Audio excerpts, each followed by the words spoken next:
तिथे पॅन्ट्री देतोय. म्हणजे त्याच्यामध्ये काय होईल, गावाचे जे बचत गट आहे किंवा परिसराचे जे बचत गट आहे त्यांना आपण एक आठवडा वाटून देऊ की 10 बचत गटांना हा आठवडा, त्याचे जे प्रोडक्ट आहे ते त्याच्यामध्ये विकले जातील, त्या महिलांना काहीतरी 2 पैसे मिळतील.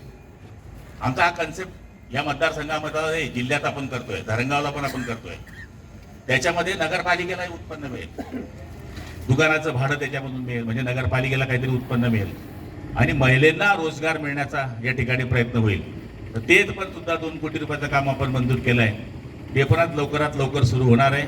पुढच्या काळातही भरपूर कामं आपल्याला करायची आहे. जसं गावकरी मला सूचना देतील, जशी जशी तुम्ही मला सूचना कराल तशा पद्धतीने मी काम करण्याचा प्रयत्न करेल.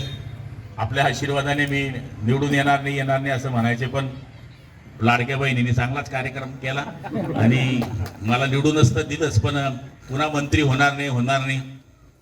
आणि मागच्या वेळेस 4.25 आमदाराच्या मागे एक मंत्री होता, आता 7.25 आमदाराच्या मागे एक मंत्री. कॉम्पिटिशन होती ना संख्या वाढल्यामुळे. आणि मी जुना होतो, म्हणतो मला करता की नाही करता माहित नाही, पण झालो तर तेच खातं मिळालं. पालकमंत्री होईल की नाही होईल. महाराष्ट्रात बऱ्याच ठिकाणी पालकमंत्र्यांमधून वाद झाले, आपसात आमची किरकोळ. पण जळगाव जिल्ह्यात वाद झाला नाही.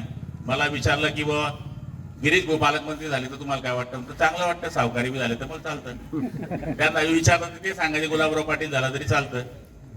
माणसाने जर संयमाने सगळ्या लोकांना घेऊन चालले, वादविवाद कमी करण्याचा प्रयत्न केला तर त्याचं काय होतं, तर तुमच्या आशीर्वादाने एवढ्या मोठ्या जळगाव जिल्ह्याचा मी दुसऱ्या वेळेस पालकमंत्री होऊ शकलो.